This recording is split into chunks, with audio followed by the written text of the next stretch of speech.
As part of Ferrari Fridays, William Ross from the Exotic Car Marketplace will be discussing all things Ferrari and interviewing people that live and breathe the Ferrari brand. Topics range from road cars to racing, drivers to owners, as well as auctions, private sales, and trends in the collector market.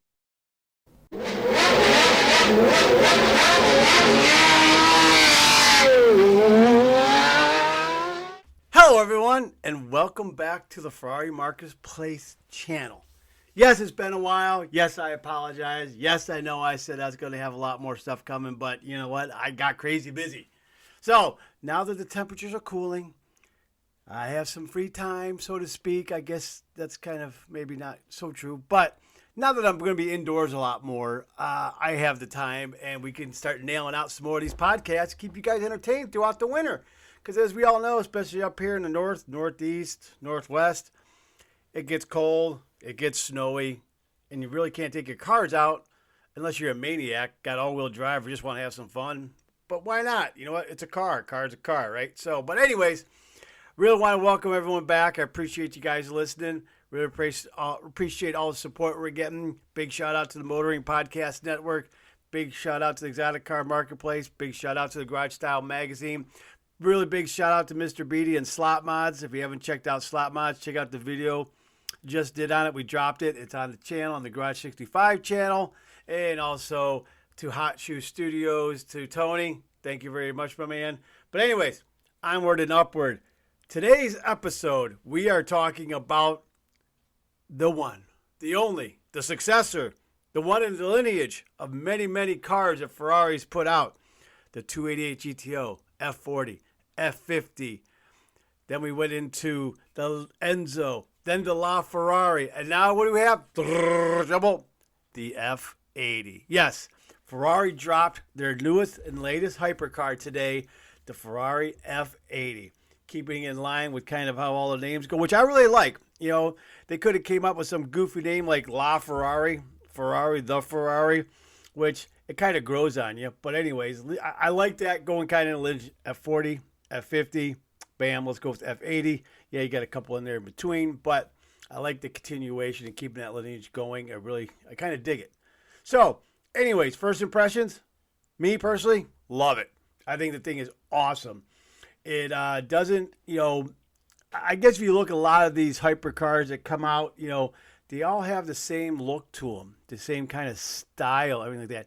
Now, of course, you have to understand, as everyone knows, a lot of these, the design aspect of things is aerodynamic driven. So you kind of have to all of a sudden reverse engineer, so to speak, about your aerodynamics. What do you want to achieve performance-wise? So then what do you do? Okay, here's what we want to achieve. Okay, what do we need to do? Drag, all that kind of stuff. So, but what I really, really dig, and you can see it as soon as you know, when you start looking at it, get those first images, it's, I don't want to say a spitting, you know, image replica of it, but you can see the heavy, heavy, heavy influence the Le Mans winning 499 car has on it. It's got that, it's low, it's wide, the cockpit's a little bit more narrow than the body, you know, it's not going out to the edges. It's got a really, really cool look to it. I really dig it. It's definitely going to stand out when wherever you're at, the lucky bastards that get to buy one. Hopefully they drive them and take them out. But, you know, it's just got a really, really muscular, mean look to it when you're staring at it. You know, it's the silhouette and everything like that. It's just got that very 499-esque look to it, which is really cool. Now, the one thing you will see in the front, they kind of pulled off of the new 12 Cylindre. If I pronounce that right, probably not. But anyways, they got that dark color, the band going across to replicate from the Daytona back in the day, which is just kind of a tidbit everyone knows. It was never officially called the Daytona from the factory. The writers and media nicknamed that and dubbed it the Daytona after obviously the 24 Hours of Daytona and then competing it and saw it. Actually, that thing came out of the factory, it was just a 365. So, but media dubbed it. So, but anyways, you look at the front and you'll see that going across.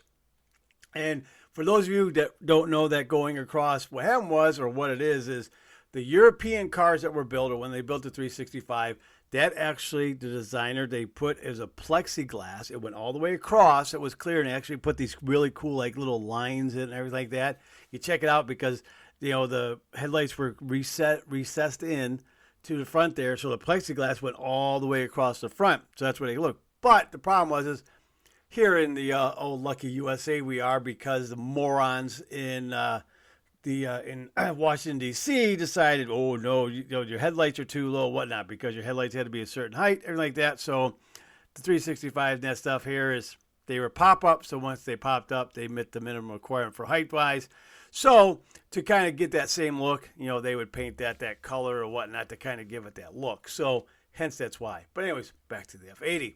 So you look at the front, it's really cool, and obviously there's a lot of the active aero going on. There's a lot of that, going, but it's not, it doesn't jump out at you. It doesn't have like all these little flap things and all that stuff like that. It's all kind of tucked underneath the nose and that, so which is really cool. And a lot of stuff's underneath, so it's not really kind of overpowering the car, having all these little doodads and gadgets and whatnot on the front, and all these little lines breaking up the whole, I guess you'd say, view of it, because you got all these little flaps popping up and into that stuff. A la, like if you look at Paganis and whatnot like that, they got all these flaps that pop up and everything like that to help control it, aerodynamics and that. But the problem is it really kind of messes up the lines. But that's just me personally. So now going around, like I said, the greenhouse, you got the cockpit. It's really cool how it's kind of shrunk into the car, I guess, so to speak. So you got shoulders to it going all the way down, so it's not like it goes smooth on the side. It's really neat. And then when you open up the doors, you'll see the tub to it, which is really, really cool. Get ahead of myself though, because we're getting into the interior. But the only one drawback I have with this, when you get into the back ass and looking at it, it looks like a C8. Yes, it does. It's when my first impression I saw it, I go, wow, that looks very C8-ish. I think there could have been something they could have done with the lights, maybe the tail lights, something along those lines, kind of get it away. But it's got a very, very Ferrari Chevrolet C8-esque look to it. Now that's just me. I don't know, and it's kind of one of those things. Now I mentioned it, whatnot, people can't unsee it. That's kind of like that new Bugatti Tourbillon, whatever it is. If you look at it, put it up next to a pig snout. Take a picture of a pig and a snout. Put up the new Bugatti next to it. You cannot unsee that. It looks like a pig snout. So, but anyways, so it's very C8-esque. So, but it still looks damn sexy. And again, that back wing is active aero. So it's going to either, for braking, it's going to be an air brake. It's going to tilt down. It's going to level out for top speed, everything like that, and go around. So it's really cool. It's neat tricks. This is obviously the generation or genre or whatever you want to call it. What we're in now, with all the electronics and everything on these cars, and it just, it just kind of scares me down the road though. I'll be dead. So, but people that are going to have to deal with this, you look at your pre-war car, your brass air cars, stuff all the way up to the, 80s, even into the 90s, you can still work on them yourself technically, because it was very basically your straightforward car. You started getting into having, your onboard computer to do diagnosis of that, but it was super, super basic. So you could still work on the car yourself. Get in there with a wrench and ratchet like that. These cars this day and age, starting in the 2000s, will not forget about it, because you'll screw it up. And I obviously that's almost done. Like, yeah, you're going to get for performance and whatnot. Yeah, it's supposed to improve things, but it goes along the lines where these manufacturers want to control every aspect of these cars. Not just selling it, but then after sale maintenance, everything like that, beyond warranty and stuff, because you have some of these guys, well, the warranty will get voided if you don't take it to an authorized dealer, which is insane. I mean, that's just, I don't know. I just don't understand that, and so, but anyway, so looking at the car, back to the F80. So exterior wise, everything like that, it's stunning. I really like it. I'm sure there's going to be other people that hate it, but that's all it is, because everyone's entitled to their own opinion. But like I said, I really like the fact is it's separating itself away from what some of these other ones have come out with. Now, the AMG 1 came out, so to speak, recently, but i.e. that means it was, customer deliveries. But we've been seeing that car since, 2017. The McLaren just came out with the W1, but they kind of mashed in there the Senna and the 750 and whatnot, so you can see a lot of influences there. So, but McLaren, technologically great car, performance, everything like that. But there's a reason they're nicknamed McLarens. So, but so that's what I really love about the Ferrari, is it kind of separating itself away from it, and it's a big jump, big step away from the LaFerrari itself too, which is great to see.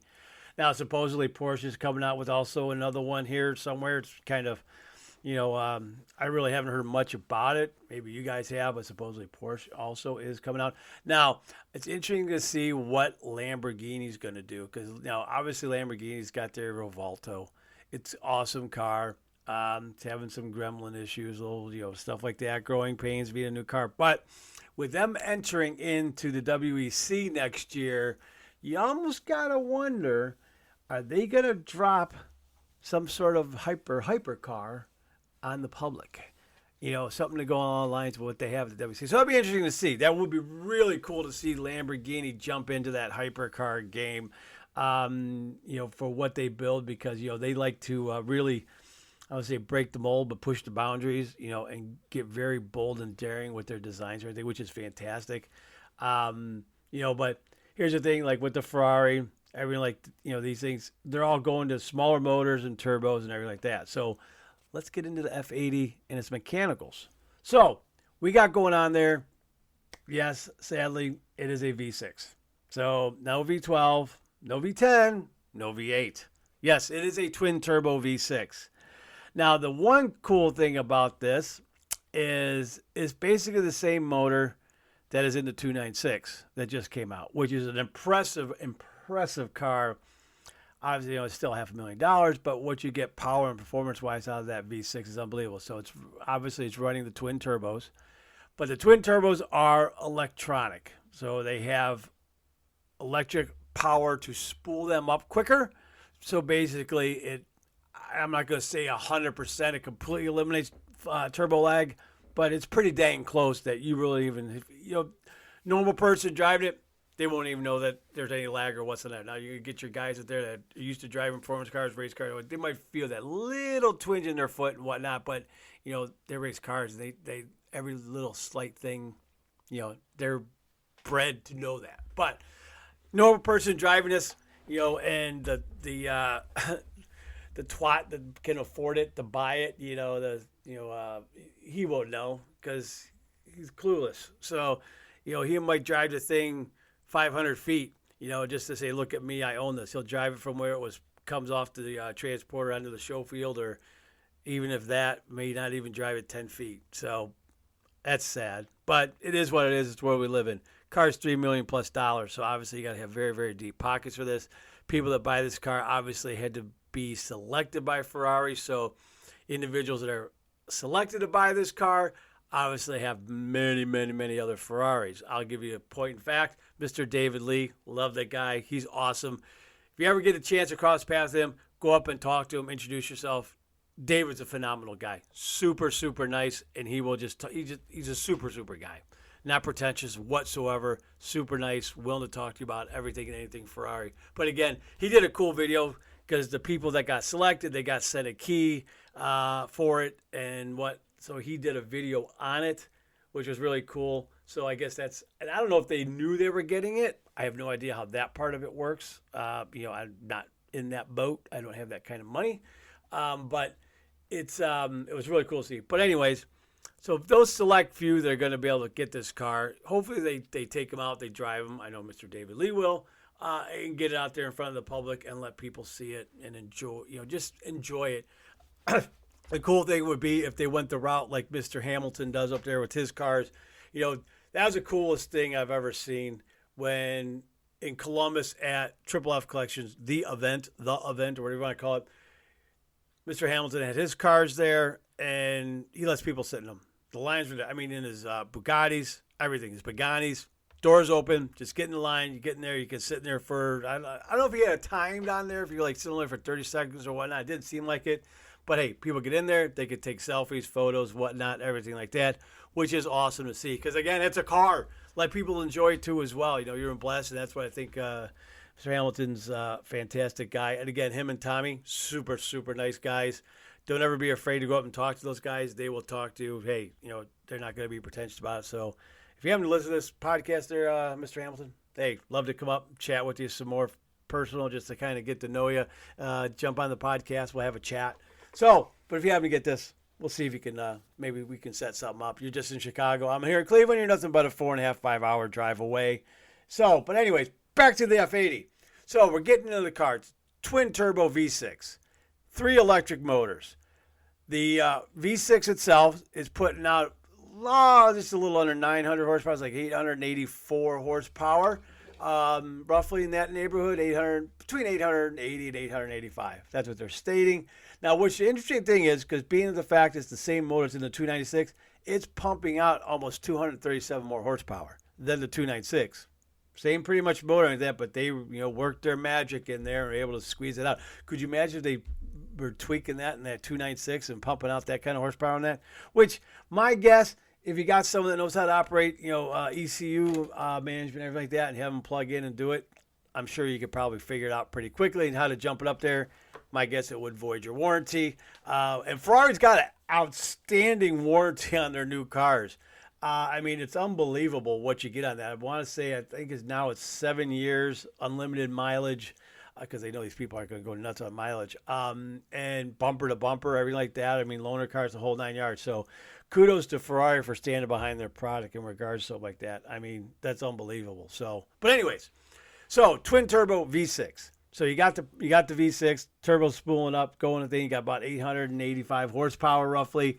So then you jump in with your 3 motors. You got 2 in the front, you got 1 in the rear and the rear axle. Your 2 front ones and that stuff puts your total output to about 1,200 horsepower. To about 2.1 seconds, 0 to 60. It's roughly in that range, 2 seconds. So, it's rather impressive, I must say. But what helps is all-wheel drive, because the electric motor's in the front, more in the back, so you got your grip. You're just going at it. Now, with the electric motors on the front of that, you do have torque vectoring. So, in regards to that stuff, you don't have to have rear wheel steering on this because it's plenty going, what you have there.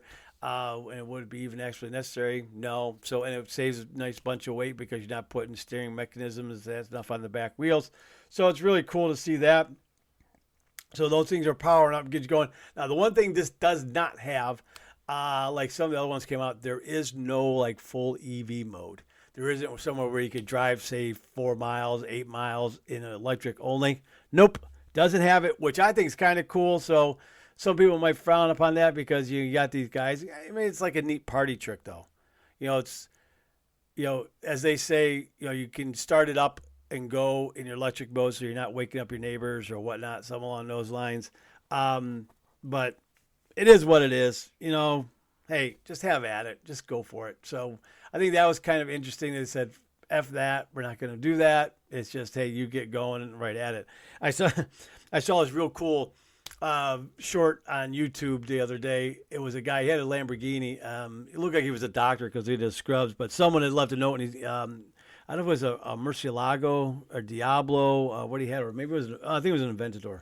I don't know what kind of exhaust he had on it, but obviously it's pretty loud. It's in a parking garage by and forth. Someone left a note that says, to whom the person or individual owns the Lamborghini, you're leaving early and your car is very loud, blah, blah, blah. So it showed him actually pushing the car out to a spot so then it wasn't loud and whatnot. It was great. It was like, that's cool, man. He's being real considerate. It's like, appreciate that. Much respect for him. But anyways, back to the car. So we get into the powertrain, got to all that. So you're putting down impressive power numbers. So let's go into the cockpit. Now they have it designated. Original design thoughts was we're going to do a single seater. But I was like, no, it just really doesn't fit that ain't it. So they call it +1, which is a little baffling. It's 1.5, whatever it is. Look up how they state it. It's kind of humorous. Basically, it is. I mean, there's a passenger seat, but what it is, it's staggered just a smidge behind the driver's seat to kind of give you that feel like they're not right next to you and everything like that. But what that does, though, is you can actually get things closer to each other, so you can kind of shrink that cockpit a little bit widthwise because you kind of get things tucked in a little bit tighter. Now, the one cool thing is also, I said one thing, another cool thing is the fact is, all these ones you see, they got the screen. They got it on the Pro saying way. They had it in all these other ones that started in the FF and that stuff. So the patch, you can't see this going on the screen. Now, there's a configurator on there, and if I understand the configurator, you can delete that and not have that if you don't want that. If you don't want your passenger dealing with that stuff or dicking around and touching, which I personally do, I'd say get rid of it. They don't need to see what's going on. Tough shit. So, but anyways, it's neat that you can have that option. So, and the other thing is too is it's two different colored seats. Now, again, you want to go and spend and waste hours and hours and hours going to the Ferrari website. They have an F80 configurator up, and you can just go nuts. I got on there. I was trying to pick this, learn everything about it and get all the notes and everything. And I think I was on the configurator for about 2.5 hours, just doing different colors, doing everything like that. There's a lot of options. It's really cool. I mean, you can't go too nuts in regards to like, carbon fiber add-ons and everything like that. There are some, but there's so many different color combinations. Color combination you can do with the seat belts, and stitching. I mean, it's really cool. All your exterior color choices and everything like that. It's awesome. I tell you, I mean, even if you're not the biggest Ferrari fan, go on there and do it because it's a lot of fun. There's a lot of different configurations you do. You can get nuts with it. It's really cool. The one thing I really liked also was for the wheels. You can go full carbon fiber if you want, but you can keep the lip like silver. But you can also get just basically standard, aluminum wheels. I believe they're aluminum on there, so they're silver. Going back to how it used to be, this trend with black wheels. God, I don't know how long ago it started. It was, some years ago. Yeah, I don't know if it was, making it look meaner or menacing, but I think it also had more to do with hiding brake dust. But it was a trend, and all of a sudden it went all the way down to SUVs and whatnot. You order from the factory and buy it's got black wheels. But it's really cool to see that they're going back to having silver wheels. Now, I wouldn't necessarily go all the way back doing they used to do, like, say, 80s, 90s, doing chrome. Yeah, leave that back then. Leave it alone. Leave it back to history. Silver, though, looks cool. It gives really that cool contrast to it. It was nice to see, Matt Armstrong. I believe it was on his Nissan, his GTR he did. He kept them silver. And it's very, I want to say retro, but it gives it a really kind of different look compared to what everyone's kind of used to with the black wheels. So it's cool to see that. But then you get into like seat colors, Alcantara, all this stuff. I'm telling you, go on the website and just start messing around with the Ferrari configurator. Now, the other funny thing I thought with the configurators, and you get done, there's the option to send it to a dealer, to your local dealer. Now, mind you, all these cars are sold. Mind you, these things are $3 million plus. But you had the option, when you get in, to save it, send it to a dealer. I'm curious to see what happens. I sent mine to a dealer. I want to see if I get a phone call. Because, here, it's kind of one of those scenarios that, okay, you have someone that's screwed around. I mean, is it going to waste a lot of these guys' time, salesmen? Oh, I'm sure. I'm sure they're going to get super annoyed because they're going to just get these jokers just doing, 50, 60 different configurations a day and just sending each one to the dealer, but you know what? It's fun. And it's not like the dealer's got to do any work and produce a car because they're all sold. So what's the difference? Let people have some fun, but I'm curious to see what they do. Do they take to the point where they take down the information? Hey, they could maybe buy, a new SF90 or something, which, people are just not buying, and resale's gone in the tank. So I don't know. This is kind of fun little tidbit. But like I said, definitely check out the configurator. You can waste a lot of your day, and be careful because if you start some point in the morning and you're at work, before you know it's going to be time to go home and you got absolutely nothing done. But you did configure about 50 different types of Ferrari F80s you could buy, option and color wise. So was it productive? In my mind, yes. Your boss, probably not so much. So, but anyways, so getting back to the car. So again, my impression, I love it. I think it's fantastic. I can't wait to see one out on the road driving, kind of get some impressions. Cool to see what some of these guys do on it. Go on YouTube. Top Gear does an awesome walk around of it. Obviously, their time is limited. Tim, Mr. AKA Shmee150, he did another one too because he's really in deep with the Ferrari. Because as anyone that watches his channel, subscribe to his channel, he's got a couple of them. So he's kind of getting in their good graces. So they probably offered him one, but I don't know if his channel's got him to the point where he can afford a $3 million car. But he's getting up there. I mean, he bought himself that new SF90. He's bought a couple other cars that are not cheap. So, and the one cool thing I also know about Tim's a very, very savvy, smart guy, financially wise. So, you're smart with your money. There's a lot of good things you can do. Make your money work for you. So there's a lot of cool things you can do. So anyways, impressions of the F80, love it. Can't wait to see it out on the road. definitely go on the configurator. Go check it out. Have some fun with it. Really dive deep into it. There's a lot of cool little nuances to it. Again, they didn't go totally nuts in regards to electronics and other stuff, but they did enough to it. So it's I want to say, I'm not going to say perfect follow-up to the LaFerrari, but I will say as a successor to the LaFerrari, they hit it out of the park. They did a heck of a job with it. It's outstanding. Kudos, Ferrari. It's outstanding. So, all right, guys, I appreciate you listening. Stay tuned for more. Like I said, I got some more, a lot more episodes coming out here in the near future. So stay tuned. This was going to drop rather quick. So, but be sure to like and subscribe and check out what else Motoring Podcast Network has in their arsenal. You got to check out John Summers. He's got some cool stuff on there. Like I said, you also got to check out Break Fix. We got some really cool ones on there as well. Mr. Beatty's on there. If you haven't gone back in the archives, we got Mario Andretti on there. There's some really cool people on there. And you got to listen to some of the other ones on there from the ACO we got here in the USA. They said there's also some really cool stuff with the IMRCC as well. So take a listen to that stuff. Subscribe. Get on Patreon. There's a lot of behind-the-scenes stuff you can get access to with that as well. I know a lot of people like getting all the little nooks and crannies. Some people like reading just the show notes itself. Instead of listening to it, they'd rather read everything. So it's a lot of cool stuff. So definitely sign up on Patreon. Get all the cool stuff. Check out what else we got on Motoring Podcast Network. And remember, stay tuned. We got a lot more cool stuff coming. Thanks, guys. Really appreciate it. Hang in there. More to come. Later.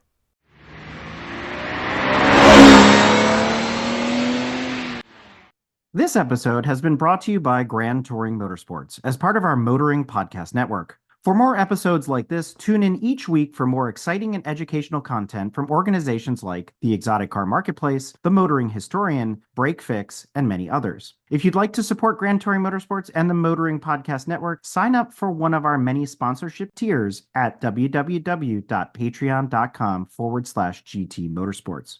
Please note that the content, opinions, and materials presented and expressed in this episode are those of its creator, and this episode has been published with their consent. If you have any inquiries about this program, please contact the creators of this episode via email or social media as mentioned in the episode.